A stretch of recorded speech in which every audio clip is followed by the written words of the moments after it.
ça sonnera pas. Bonjour à tous. Bonjour tous. Je suis déjà tous salués. Ça me fait plaisir de vous avoir chez nous. On est en comité familial, ce qui est finalement peut-être pas plus mal pour cette première édition des rencontres de la maison de Timothée. Vous connaissez déjà tous un petit peu l'idée de cette maison de Timothée qui est née dans l'esprit de Ginette et moi. Finalement d'en faire d'une part une association pour la partie humanitaire, mais d'une autre part une maison de rencontre où nous le croyons vraiment, le Seigneur siège au milieu de nous. Et dans cette maison, je pense qu'il peut réellement s'exprimer en toute liberté. Et c'est dans cette optique qu'on a prévu ces deux rencontres, donc d'aujourd'hui et de demain. Et puis voilà, je suis convaincu que le Seigneur est avec nous, je suis convaincu que cette rencontre est sa volonté. C'est un moment important pour Ginette et moi dans ce qu'on essaye de vivre avec le Seigneur. C'est un moment important dans ce qu'on essaye de construire avec le Seigneur. Et toutes les personnes présentes ici, finalement, vous avez été importantes durant tout ce trajet. Et je crois que je peux parler au nom de ma femme en disant que pour nous, c'est très important de vous avoir. Et notamment que vous soyez bénis aujourd'hui au travers de ce qui va être dit, de ce qui va être partagé, et que chacun puisse repartir avec une parole qui l'aura touché. Voilà. Donc David Traoré, pasteur et ami, bonne chance. Merci. Bonjour à tous. Bonjour. Le Seigneur vous bénisse et que la grâce de Dieu abonde dans votre vie. Amen. C'est vraiment un plaisir pour moi d'être aujourd'hui ici dans la maison de Timothée. J'avais entendu parler, mais maintenant mes yeux ont vu. Amen. Je suis arrivé dans la maison de Timothée. J'ai parcouru, nous avons parcouru quelques maisons. Nous sommes passés par quelques maisons. Tu me le donnes? Nous sommes passés par quelques maisons avant d'arriver ici. Et ce que je voudrais partager avec vous, ce n'est pas une prédication.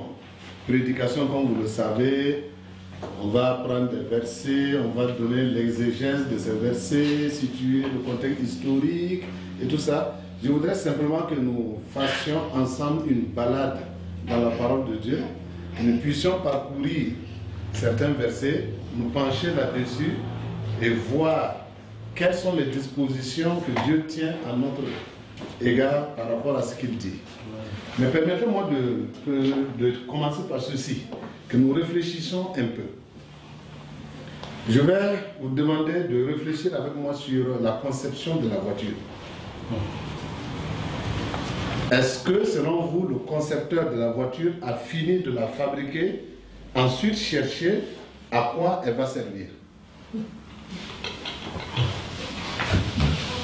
Il y a eu un besoin qui a sous-tendu à la conception d'abord, ensuite à la création de cette voiture. En plus de cela, quand vous rentrez dans une voiture, il y a tout un nombre incalculable de manettes, de boutons, de ceci, de cela. Et vous allez vous rendre compte que la conception et la réalisation de tous ces boutons et de toutes ces manettes et de tout ce qu'il y a dedans, ça a été d'abord pensé, ensuite conceptualisé, conçu et amené à l'existence. Et après quoi, le concepteur de la voiture, il a décidé d'appeler ce qu'il a conçu voiture. Parce que soit c'est pour aller plus loin et plus vite. Et vous allez, quand j'ai eu cette pensée, mais c'est merveilleux. L'homme est passé par là. Il s'est assis, il a réfléchi, il a pensé, il a conçu. Et voilà, c'est quelque chose d'utile. On peut aller dans les endroits les plus inaccessibles par cette invention. On peut parcourir les chemins les plus sinueux par cette conception, par cette création. Et aujourd'hui, on peut même quitter la Terre et aller sur d'autres planètes parce que tout est parti de là. On a fini avec la Lune, on est en train d'explorer Mars, et d'autres sont en train de voir si on ne peut pas aller plus loin. Et même il y a le cybertourisme qui commence à prendre forme. Tout ça parce qu'un jour, quelqu'un a réfléchi sur une machine qui pouvait aller plus loin. Et aujourd'hui, nous avons des super machines qui peuvent aller encore 100 fois, 1000 fois, 100 000 fois plus vite. Et maintenant, en ce qui nous concerne, nous, quand nous replongeons les regards dans la parole de Dieu, le premier chapitre de la Genèse, c'est le chapitre de la création.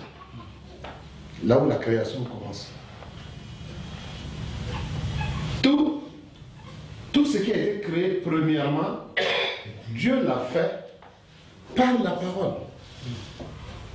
Que la terre soit et la terre fut. Et ce qui est impressionnant, c'est de voir que Dieu s'est toujours satisfait de ce qu'il a créé. Quand il a dit que la terre soit et que la terre fut, la Bible dit encore, Dieu a trouvé que cela était bon. Il a tout créé par la parole. Mais quand le tour de l'homme est arrivé, il n'a pas dit que l'homme soit. Il a dit, faisons l'homme. Dieu a commandé une manufacture, quelque chose qu'il allait faire de sa main. Il dit, faisons l'homme. Et faisons l'homme comment? À notre image et à notre ressemblance. Et dans Éphésiens chapitre 2, verset 10, la Bible nous dit ceci. Nous sommes l'ouvrage de ses mains. Je vais dire ça autrement. Je suis la conception de Dieu. Amen. Amen. Amen. Amen. Dis-le à ton voisin, moi, je ne suis pas n'importe qui, je suis la conception de Dieu.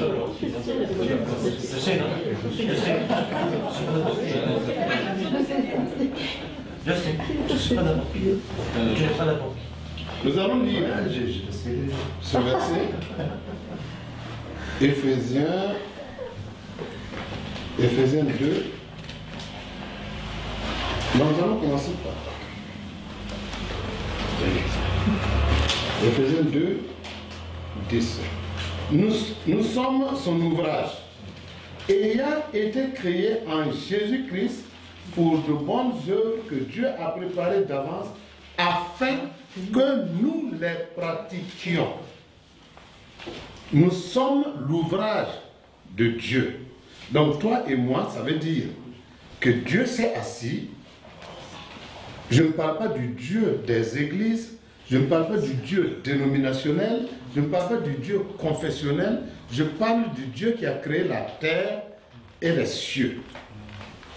Donc, quand les gens croient que moi, ma vie ne sert à rien, je suis un déchet, je suis un rebut, je suis cela, non. Dieu ne crée pas quelque chose d'inutile. Qu'est-ce que Dieu a créé et que c'est inutile? Même l'asticot est utile. Les asticots sont utiles, les fourmis sont utiles, les termites sont utiles. Maintenant, quant à moi, il a dit, je vais te faire à mon image et à ma ressemblance.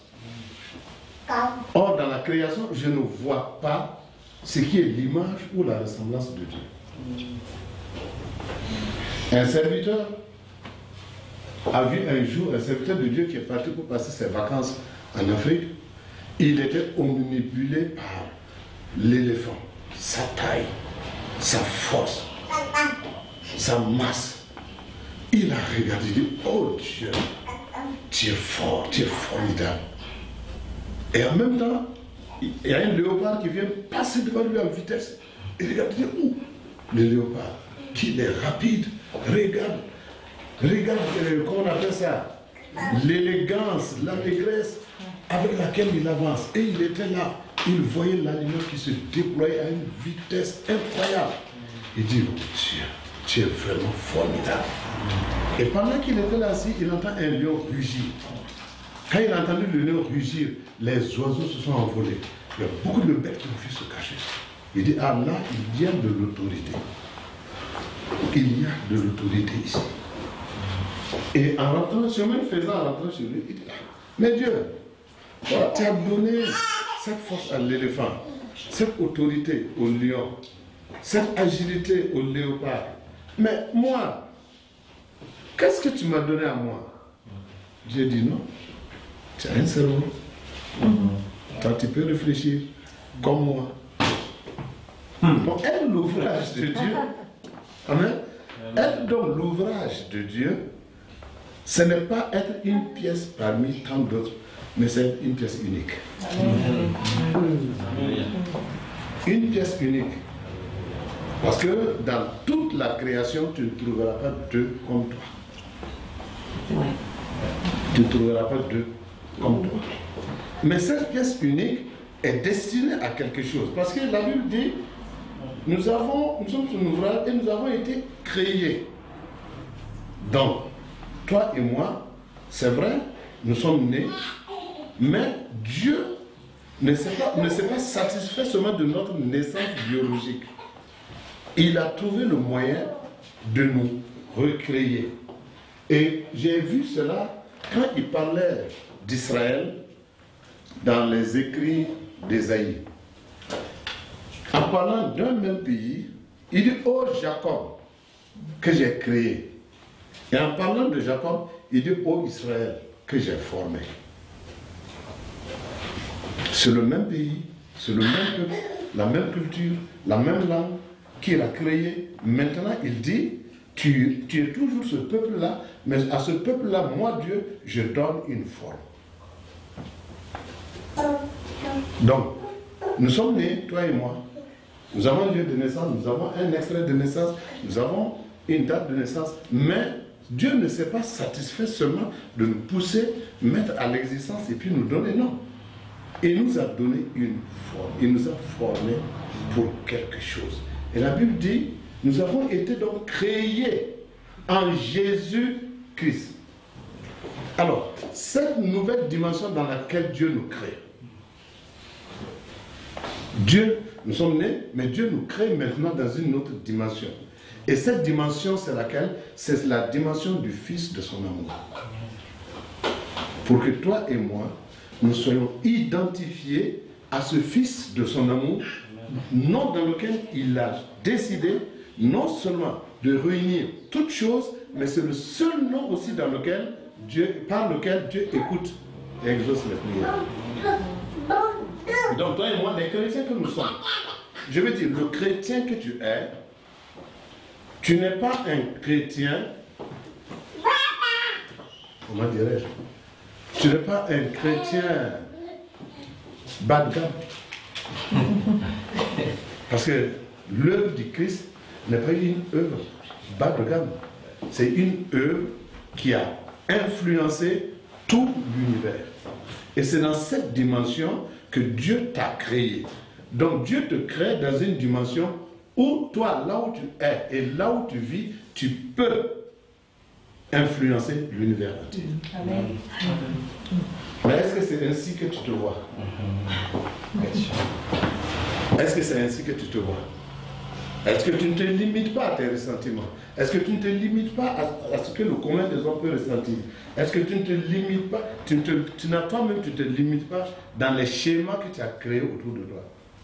Parce que les gens, même chrétiens, ils se donnent un sens à la vie. Normalement, en principe, je crois que ça devrait... Non, l'univers ne répond pas à ça.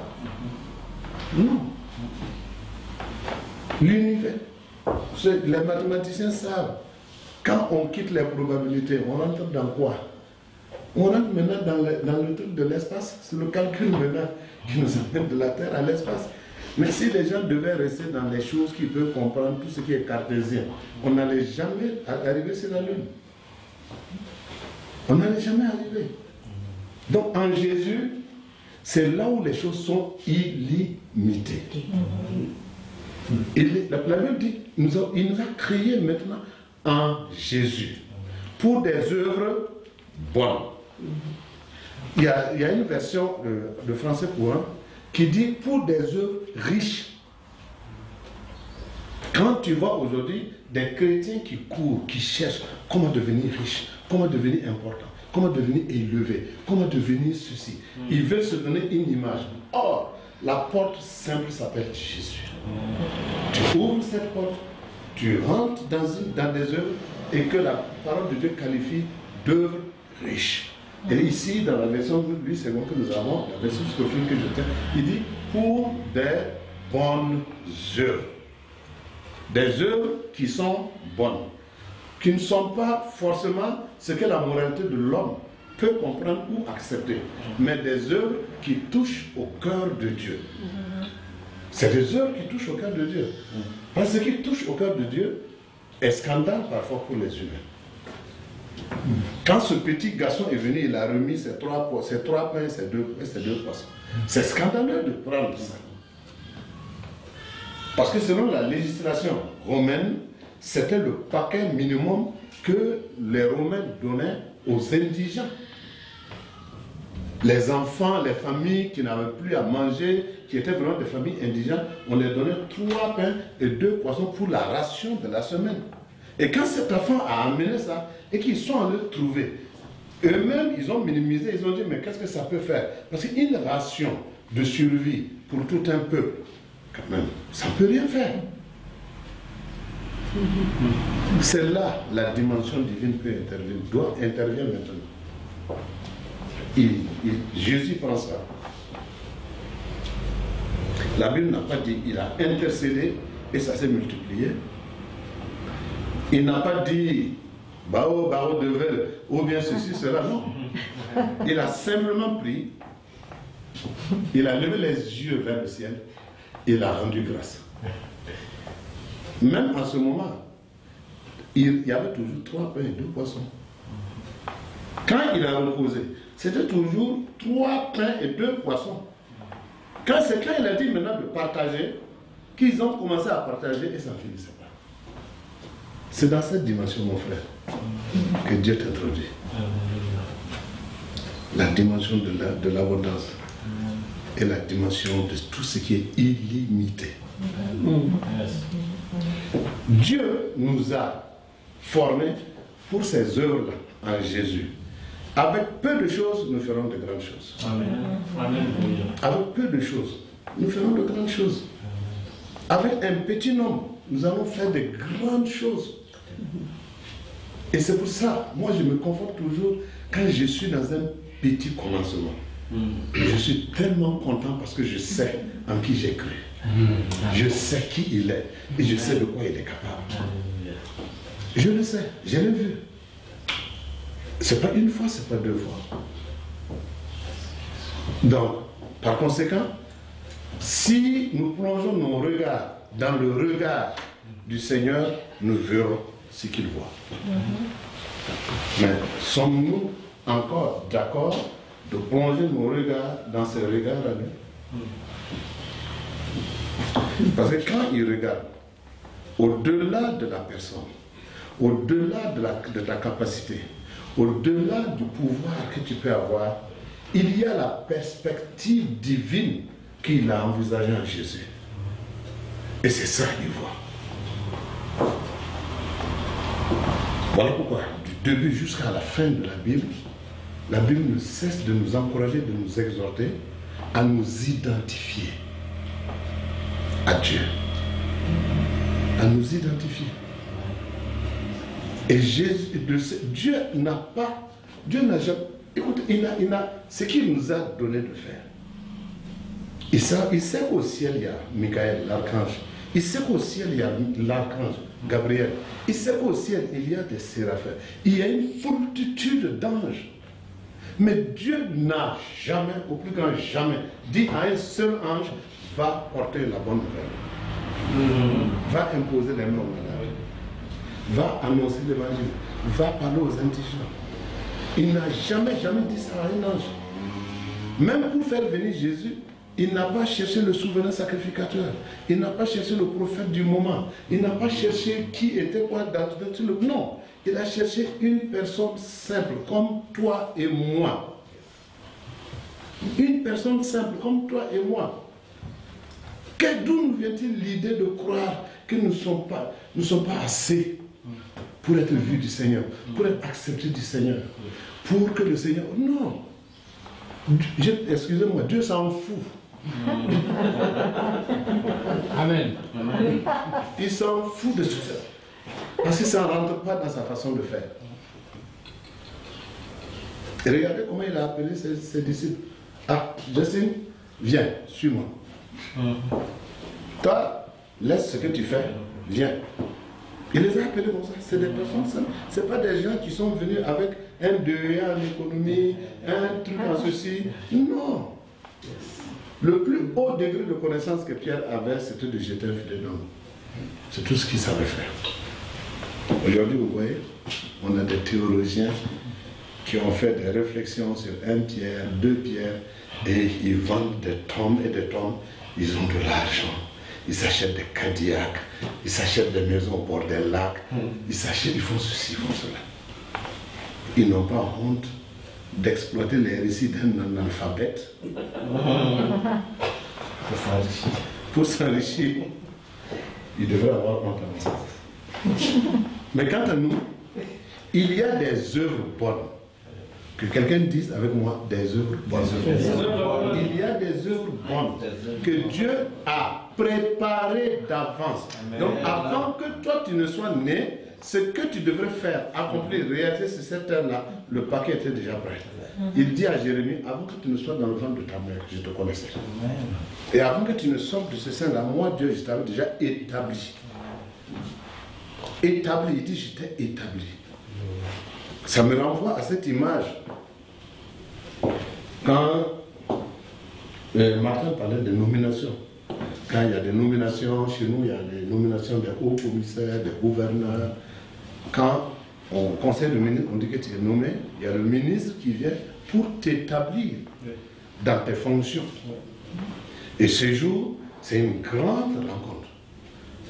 Il y a les magistrats qui sont là, il y a les forces de sécurité, de défense qui sont là, la population est là, et le ministre se lève au terme d'un discours pour dire X, Y, moi. Comment dire? Au nom du président de la République et des pouvoirs qui me sont conférés, je t'établis. Et à partir de ce jour, tout papier que cet homme va signer est pris en compte, est considéré par son contenu. Parce qu'il a été établi. Et Dieu dit que nous, ce n'est pas dans les fonctions humaines, mais dans les fonctions divines à lui qu'il nous établit. Il dit, je t'ai établi prophète des nations. Donc, il faut qu'on arrête le coup. Chaque fois les mains croisées, chaque fois, je n'ai pas, je ne peux pas, ça ne peut pas, ça n'ira pas. J'irai pas. J'irai pas. Je ne ferai pas. Oui. Non, il faut qu'on arrête ça. Parce que quand tu es établi, quand tu recules, tu fais honte à celui qui t'a établi. Il ne faut pas courir le risque de ridiculiser Dieu. Moi, je ne le ferai pas. Moi, je ne sais pas toi. Moi, je ne le ferai pas. Je ne vais pas courir le risque de ridiculiser Dieu dans sa décision. D'abord, ce qu'il te demande de faire, il ne te demande pas de l'inventer. Il dit, tout ce que tu vas faire, lui, il a déjà tout préparé pour toi. C'est un paquet. On te remet le paquet, déchire-le et commence à mettre le puzzle, les pièces de puzzle l'une après l'autre. Et tu vas voir ce qu'il fait. La cartographie, on en revient à cette cartographie. Elle va prendre forme devant toi. Et tu sauras de quel côté tu vas monter. C'est simple. Même dans le ministère pastoral aujourd'hui, il y a combien de ministères qui ont arrêté de fonctionner? Combien de pasteurs ont déposé la Bible et sont partis outre? Parce que tout simplement, ils n'ont pas vu. Et où ils ont ouvert le paquet à l'envers, où ils n'ont pas vu. Ils n'ont pas vu le terrain dans lequel le Seigneur voulait les envoyer. Parce que ce que tu dois faire, ces œuvres-là, il n'a pas dit ce que tu as appris à l'école. Il n'a pas dit ce que l'Institut t'a dit. Ce qu'on apprend dans les écoles bibliques, dans les instituts de théologie, c'est très bien. Je ne remets pas ça en cause, non. C'est de bonnes choses, parce que ça aide. Moi-même, j'ai repris encore des études théologiques. Je dois soutenir une maîtrise d'ici janvier-février. Mais c'est important de connaître ces choses. Mais le plus important, c'est de voir selon les yeux du Seigneur. Sinon, si tu te remplis la tête de ce que les instituts de théologie peuvent te bourrer dedans, c'est bien. Mais c'est que jusque-là, tu n'as pas encore dépassé la dimension humaine. Et pour dépasser cette dimension humaine-là, il faut maintenant rentrer dans cette dimension en Jésus. Là, l'humain disparaît et le divin prend place. Amen. Si tu n'opères pas ainsi, ne sois pas étonné qu'un jour tu sois fatigué et tu abandonnes, comme la Bible dit, l'âme fatiguée. L'âme fatiguée. Tu te fatigues. Or pourtant, quand tu rentres dans cette dimension des œuvres que Dieu a préparées, il y a deux. D'abord, excusez-moi, ce qui est déjà, ce que les hommes ont formé. Ce groupe-là s'est approché de Jésus, c'est écrit dans la Bible. Seigneur, nous avons prophétisé en ton nom. Jésus n'a pas dit non. Les Samsonins l'ont fait. Il n'a pas dit non. Nous avons fait des miracles. Il n'a pas dit non. Nous avons guéri des malades. Il n'a pas dit non. On a même ressuscité des morts. Jésus n'a pas dit non. Mais il a dit quoi? Arrière de moi, vous qui commettez de l'iniquité, est-ce que ce que vous avez fait, ça fait partie du paquet que mon Père vous a donné? Voilà. Et voici le deuxième groupe qui arrive. C'est à peine qu'il croit qu'il va être reçu par Jésus. Je me suis représenté une scène, des gens qui avancent sur la pointe des pieds, qui viennent, ils s'approchent, ils veulent se cacher. Et Jésus les voit, il les identifie, il dit, ah, bon et fidèle serviteur. Là, c'est Jésus qui les interpelle. Ce n'est pas eux qui parlent à Jésus premièrement. Là, c'est Jésus qui les parle premièrement. Il dit, bon et fidèle serviteur, entrez dans le repos de votre maître. Ah bon? Bon et fidèle? Il dit oui, oui. Comment ça? Il dit non. Quand j'ai eu faim, vous m'avez donné à manger. Quand j'ai eu soif, vous m'avez donné à boire. Quand j'étais en prison et dans les hôpitaux, vous êtes venus me voir. Et quand j'étais nu, vous m'avez habillé. Jésus, tu es sûr que c'est nous? Parce que nous, on t'a jamais vu dans ces conditions. Il dit non, non. Chaque fois que vous l'avez fait à l'un de ces petits-là, c'est à moi que vous l'avez fait. Amen. Amen. Donc, consciencieusement, est-ce que à cette heure, ce que nous appelons Église devrait être appelé Église?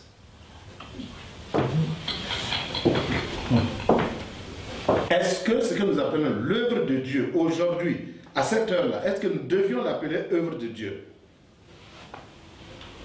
Quand on voit que la rivalité entre les églises, c'est moi j'ai une tête privée, toi tu n'as rien. Moi j'ai tant de maisons à R+N, toi tu n'as rien. J'ai une banque personnelle, j'ai ceci, tous mes enfants sont en Angleterre, d'autres sont en Chine, toi tes enfants étudient au village. Mais est-ce que c'est ça? C'est ça l'œuvre de Dieu? C'est ça donner à manger à celui qui a faim? C'est ça donner à boire à celui qui a soif? C'est ça couvrir la nudité de celui qui marche nu? C'est ça visiter le malade et ou bien le prisonnier? La splendeur de l'œuvre de Dieu ne se trouve pas dans la rue. Ça Amen. Se trouve là où les gens ne veulent pas aller. Amen. Et c'est là que toi et moi nous sommes appelés à aller. Dans Isaïe 52, il dit quoi? Partage ton pain avec celui qui a faim. Donne un asile à celui qui est sans abri et ne te détourne pas de celui qui est fait de la même chair que toi. Il dit alors, ton aurore, ou bien ta lumière surgira. Nous cherchons quoi? La gloire des hommes ou bien la gloire de Dieu? Alléluia. Les hommes peuvent t'élever jusqu'à la limite de leurs bras, la longueur de leurs bras. Mais Dieu, il t'élève de la terre jusque dans le ciel. Amen. Et là, tu y résides. Amen. Amen. Donc ces œuvres que Dieu a préparées, là, il n'a pas dit qu'il nous révèle ces œuvres pour que nous les gardions seulement pour faire des conférences où les gens vont payer, rentrer pour entendre la révélation de ces œuvres. Non, nous devons, ces œuvres-là, nous devons les pratiquer. Et où on doit les pratiquer? au milieu de ceux qui ont besoin. On les pratique comment? Ils ont soif, tu donnes l'eau. Ils ont faim, donne-leur à manger. Ils sont nus, habille-les. Ils ont besoin de réconfort dans la prison, à l'hôpital, va t'asseoir avec eux. Prie pour eux. Dis-leur que Jésus les aime. Le premier, quand j'ai commencé à servir le Seigneur, la première personne que j'ai baptisée était un prisonnier. Il avait tué sa femme, 9 coups de couteau, condamné à perpétuité. C'était un gendarme. Et il y a un groupe de jeunes que j'envoie chaque dimanche faire un culte avec les prisonniers. Et il a dit qu'il voulait voir le pasteur. Donc la semaine qui a suivi, je suis allé à la prison. Quand je l'ai vu, je le connaissais bien parce que on a fait le même collège, mais quand nous étions, on est arrivé quand nous on était en 3e et ils étaient en 6e. Quand je l'ai vu, je dis, mais tu es le frère d'un tel? Il dit oui. Il dit, je vous connais. J'ai dit, qu'est-ce qui se passe? Il dit, vraiment, parce que je n'ai pas compris. Alors je me suis assis avec lui et j'ai commencé à lui parler de Jésus. À un certain moment, il a quitté la chaise, il est tombé, il a commencé à pleurer comme un enfant. Il me dit, pasteur, si j'avais entendu ça, je n'allais pas faire ce que j'ai fait. Il dit, maintenant je fais quoi? J'ai dit, non, Jésus. Jésus est la solution. Il a accepté Jésus. Et j'ai prié pour lui. Et quand je suis revenu la semaine qui a suivi, il dit, c'est maintenant que je peux dormir. Chaque nuit, ma femme que j'ai tuée, là, chaque nuit, elle vient me demander des comptes. Mais depuis que j'ai accepté Jésus, tout est fini. Et il m'a dit, pasteur, je vais être baptisé maintenant. Est-ce que c'est possible? Dieu va m'accepter? J'ai dit, Dieu a accepté des gens qui sont pires que toi. Tu n'es pas le premier, tu ne seras pas le dernier.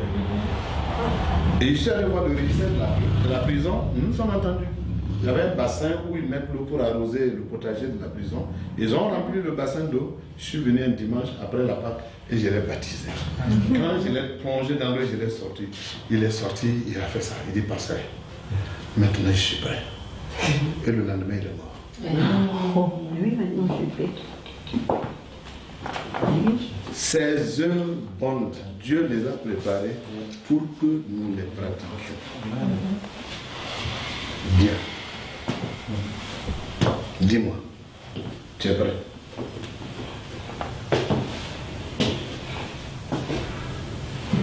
Est-ce que tu es prêt? Tu es prêt à aller voir les prisonniers? Tu es prêt à aller voir les gens à l'hôpital? Tu es prêt à aller dans les familles indigentes? Tu es prêt à couvrir la nudité de ceux qui marchent nus? Tu es prêt à partager ton pain avec celui qui a faim? Tu es prêt à aller réconforter celui qui est sur la dernière ligne droite de sa vie et lui dire, celui qui a créé la terre et les cieux, il t'aime. Si l'Église ferme sa bouche, elle ferme la bouche de Dieu. Si l'Église retient ses mains, elle retient la main de Dieu. Si l'Église ferme son cœur, elle empêche à des gens de toucher à l'amour de Dieu. Alors, il faut donc que maintenant, toi et moi, nous acceptions de quitter nos schémas, de rentrer dans cette dimension où Dieu nous attend pour faire de nous des enfants de sa gloire. Regardez, c'est des œuvres bonnes que Dieu a préparées d'avance pour que nous les pratiquions. 2:10. Pour que nous les pratiquions. Verset 19. Ainsi donc, vous n'êtes plus des étrangers, ni des gens de dehors, mais vous êtes concitoyens des saints, gens de la maison de Dieu. Quand tu rentres dans cette dimension, ton identité change. Ton identité change. Quand des gens cherchent à s'asseoir à côté des prophètes pour recevoir l'onction de prophète, d'autres cherchent à s'asseoir à côté d'eux, ou bien qu'on les impose les mains, ou bien qu'on vide sur eux 1 demi-litre d'huile d'olive, et qu'on fasse des proclamations, qu'on les chute dans le cul, excusez-moi, pour qu'ils deviennent ce qu'ils croient devenir. C'est ridicule. Rien qu'en s'identifiant au Fils de Dieu, la Bible dit ceci: tu n'es plus un étranger. Vous n'êtes plus des gens de dehors. Ainsi donc vous n'êtes plus des étrangers, ni des gens de dehors. Vous êtes concitoyens des saints, gens de la maison de Dieu. Le verset 20 dit, vous avez été édifiés sur le fondement des apôtres et des prophètes, Jésus-Christ lui-même étant la pierre angulaire. Tu cherches à être quoi? Les apôtres et les prophètes, quand tu t'identifies dans cette dimension-là, la Bible dit que tu as la même identité que les apôtres, que les prophètes. C'est que Pierre, Jean, Barthélemy et autres, André ont expérimenté. Tu es désormais celui qui peut expérimenter ces choses aussi. Parce que tu es rentré dans leur ligne. Tu es rentré dans leur rang avec eux. Les prophètes, Jérémie, Ésaïe, Ézéchiel, tous ces prophètes-là, la Bible dit quand tu t'identifies à Christ ainsi, tu es rentré dans cette dimension. Donc, toi aussi, des grandes choses qui vont marquer l'histoire et qui vont être conservées dans des annales sont désormais à ton apanage. Amen. L'histoire ne se construit pas par le sang versé seulement. L'histoire se construit aussi avec le cœur. Le cœur de Dieu. Amen. Et nous pouvons le faire. Parce que nous sommes connectés à cette source qui fait vivre le cœur. L'amour. L'amour, c'est ça qui fait vivre. L'amour va te déstresser. Tu as compris toi? L'amour va te déstresser. Quand tu sens que tu es utile, quand tu sens que tu désormais, Dieu, tu comptes pour Dieu, tu es en paix. Tu es en paix. Parce que là où ta force ne peut pas te permettre d'atteindre, là, Dieu vient suppléer à tes insuffisances. Il vient suppléer à tes limites. Et il te pousse, il te dit vas-y. Vas-y. Et tu avances. Amen. Très important. Alors, Jésus-Christ étant lui-même la pierre angulaire, en lui, tout l'édifice bien coordonné s'élève pour être un temple saint dans le Seigneur. Si Jésus est la pierre angulaire, écoute-moi bien.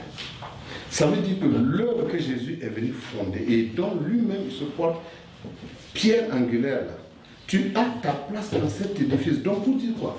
Tu es appelé à faire aussi quelque chose qui compte et qui a de la valeur pour Dieu. Forcément, ça ne veut pas dire que forcément ta république le reconnaîtra. Non. Le maire ne va pas te reconnaître.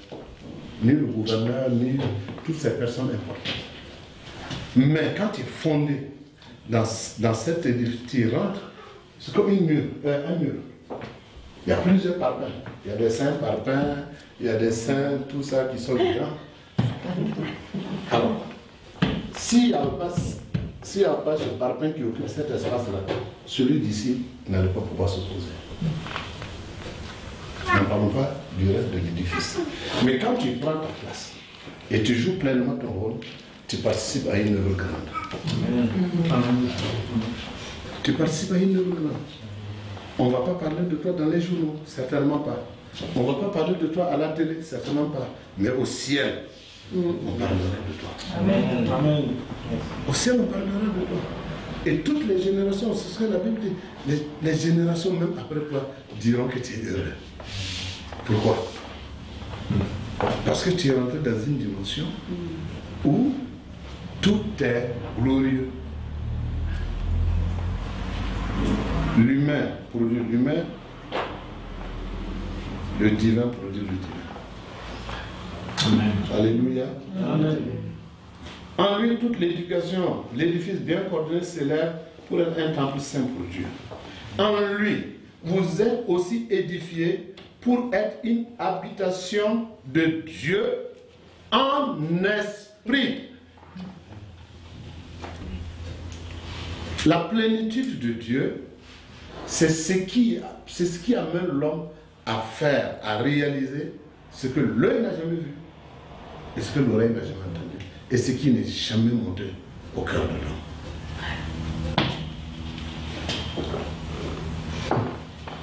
l'homme. C'est une réalité. C'est une réalité. J'ai eu une petite expérience dans ça. Parce que ma vie Pour moi, ma vie même est un témoignage pour moi-même. Moi-même, ma vie, quand je m'assois, je regarde, je dis, mais Dieu, tu es merveilleux. Tu es allé prendre ce petit musulman-là, qui était assis dans une école coranique. Tous les soirs, on était là avec des grandes ardoises. On lisait dans une langue qu'on ne comprenait pas. On ne comprenait rien. Après 6 ans d'école coranique, je ne sais pas comment on parle l'arabe.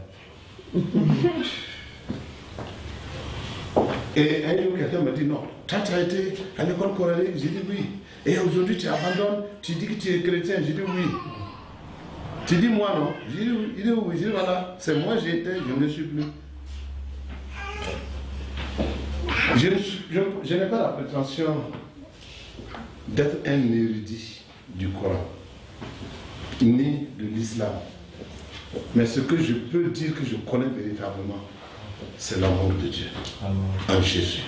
Cet amour-là, je peux le témoigner. C'est de cet amour d'ailleurs que je peux se témoigner. Parce que dans l'islam, je n'ai rien appris. J'ai été religieux, je connais les limites de la religion. Malheureusement, il y a des chrétiens même religieux aujourd'hui. Il suffit de les voir. Le fruit de leur vie montre qu'ils sont religieux. Ils vivent dans des schémas, ils vivent dans des conceptions. Ils ne savent pas qu'ils vivent, ils sont prisonniers d'un système. Ils sont dans un système qui a ses codes et qui fonctionne selon des schémas bien précis. Quand c'est codifié, ça devient institutionnalisé. Et tout ce qui est codifié et institutionnalisé, c'est un système. Et le système a cet art de bouffer tout ce qui le gêne. Or, dans ce que j'ai connu en Jésus, il n'y a pas de limite. Tu peux te tromper, tu as le droit. Tu peux tomber, tu as le droit. Même dans ça, il vient et dit, ah bon, tu t'es tombé ici, relève-toi. Il est le premier à te tendre la main. Il te relève. Il enlève la poussière. Il te soigne. Il bande tes blessures. Il verse sur toi de l'huile. Il dit, tu es tombé là, viens, allons plus loin. Amen. C'est lui qui te conduit. C'est ça. Dieu est Dieu. Alléluia.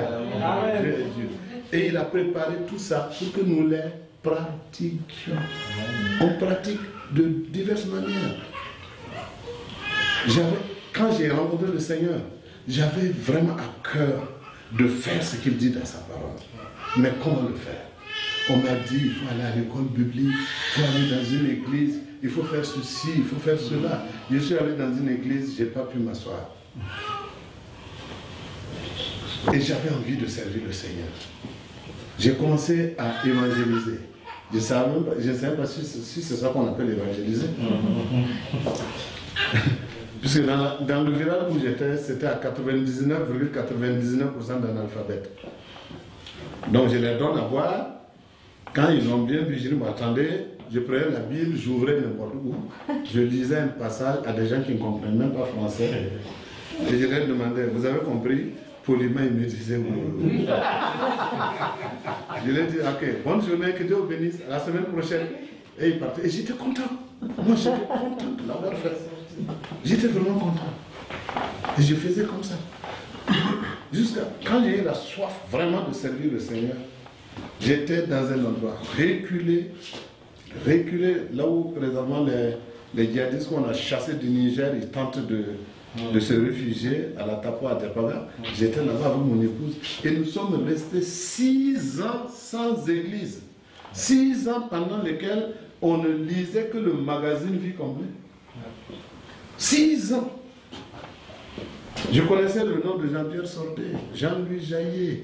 Je connaissais le nom de tous les gens qui étaient à vie abondante. Parce que j'ai un carton où j'ai au moins 1000 cassettes. 1000 cassettes. Et j'écoutais, et j'écoutais, et j'écoutais. Et le premier magazine, je l'ai eu comment? J'ai un ami qui déménageait. Je suis allé l'aider à faire des cartons et tout. Et j'ai trouvé un magazine. Je dis, ah, tu vis complète. C'est quand même singulier. Alors je prends le magazine, je le mets là. J'aide mon camarade à faire ses cartons.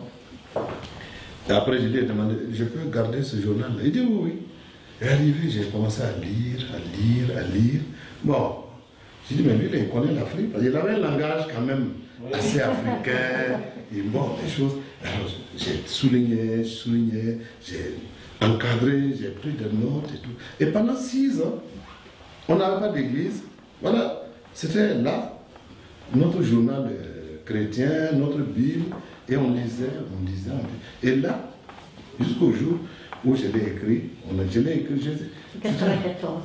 93, c'est envoyé. Voilà, j'ai écrit la première lettre en septembre 93 et j'ai reçu votre réponse en février 94. Nous étions au Gabon. Voilà, c'est ça. Et c'est comme ça qu'on a commencé à correspondre jusqu'en 2000, où Yves et moi on s'est vus pour la première fois. Il était venu à Ouaga pour un truc, l'église évangélique pour lutter contre le sida. Donc je l'ai vu, il était à quoi? À l'auberge L'hôtel du pasteur. Du pasteur Samuel, voilà. Donc nous nous sommes rencontrés, et tout ça, on a parlé. Et voilà, l'année qui a suivi encore, il est revenu. Et depuis ça, s'il n'est pas là, c'est moi qui suis là. Si je ne suis pas là, c'est lui qui est là. Et c'est comme ça. Et ainsi, j'ai commencé à profiter aussi de l'expérience des aînés, de toutes ces personnes, parce qu'en écoutant les cassettes, j'ai écouté pas mal de choses qui se passaient à Vie Abondante, les séminaires qu'ils avaient. Ils regroupaient les séminaires par cassette, ils scotchaient, ils me les envoyaient. Et moi, j'ai passé des nuits à écouter. Ça m'a fait beaucoup de bien. Vous voyez, ce sont ces œuvres. Ce sont ces œuvres-là que nous devons pratiquer. Aujourd'hui, je sais que dans le monde, il y a beaucoup de personnes comme moi qui ont profité de ces hommes et de ces ministères. Mais qu'on ne verra jamais, qu'on n'entendra jamais. Qu'eux, ils ne s'imaginent même pas que leur produit s'est retrouvé à tel point de la terre. Mais c'est que la parole de Dieu est vivante, elle agit, elle opère. Et c'est pas, si Dieu depuis son ciel a pris le soin de préparer ces œuvres-là, et il dit nous devons les pratiquer, c'est parce qu'il connaît la portée. Il connaît la portée, il sait à quoi ça peut servir. Il connaît la résonance que ça peut avoir dans cet univers. Et il dit de pratiquer ces œuvres qu'il a préparées d'avance. Ouais. C'est normal si tu ne comprends pas grand chose, parce que ces œuvres-là sont plus âgées que toi. Il ne faut pas croire que c'est un anachronisme, non. Tu as besoin seulement de rentrer dans le schéma, et je dis dans le schéma, de rentrer dans le circuit pour occuper ta place. Et tu vas voir que les choses vont aller plus faciles. Amen. Dieu vous bénisse. Amen. Je vais demander au pasteur Sordé de prier vraiment pour nous. Seigneur notre Dieu, tu as dit que celui qui a des oreilles pour entendre, entende. Merci pour ce message, merci aussi pour le témoignage de notre frère Martin. Et Seigneur, tu nous interpelles personnellement, tu m'interpelles toujours. Et nous te remercions parce que lorsque tu nous interpelles, c'est par amour, c'est parce que tu nous aimes, parce que tu nous dis il y a encore tant de choses qui sont possibles, parce qu'avec moi tout est possible. Alors nous voulons te louer. Nous voulons te remercier, Seigneur, pour cette pierre qui est posée ici, par ce message, dans la maison de Timothée. Que cette pierre, Seigneur, continue d'être vue, d'être repassée dans les cœurs, dans mon cœur, parce que nous voulons continuer de nous laisser entraîner dans ces œuvres que tu as préparées pour chacun d'entre nous, avec toute ta puissance, avec toute ta science, toute ta sagesse, mais aussi, Seigneur, toute ta délicatesse. Et nous voulons te louer de ce que tu marches avec nous. Et Seigneur, nous voulons aussi bénir notre frère et nos frères qui ont apporté ta parole. Seigneur, que ta grâce qui est sur eux soit multiplié, que les œuvres dans lesquelles ils sont rentrés continuent de se développer. Tu es le Dieu aussi qui amène d'autres ouvriers dans la moisson. Nous te rendons grâce pour cela. Et merci pour chacun dont dans ces moments de partage, dans ce moment d'enseignement, Seigneur, tu as rappelé des promesses que tu avais faites peut-être depuis longtemps dans les cœurs. Alors chacun, nous puissions répondre, oui Seigneur, j'y vais. Par ta grâce, au nom de Jésus. Merci Seigneur. Amen. Amen.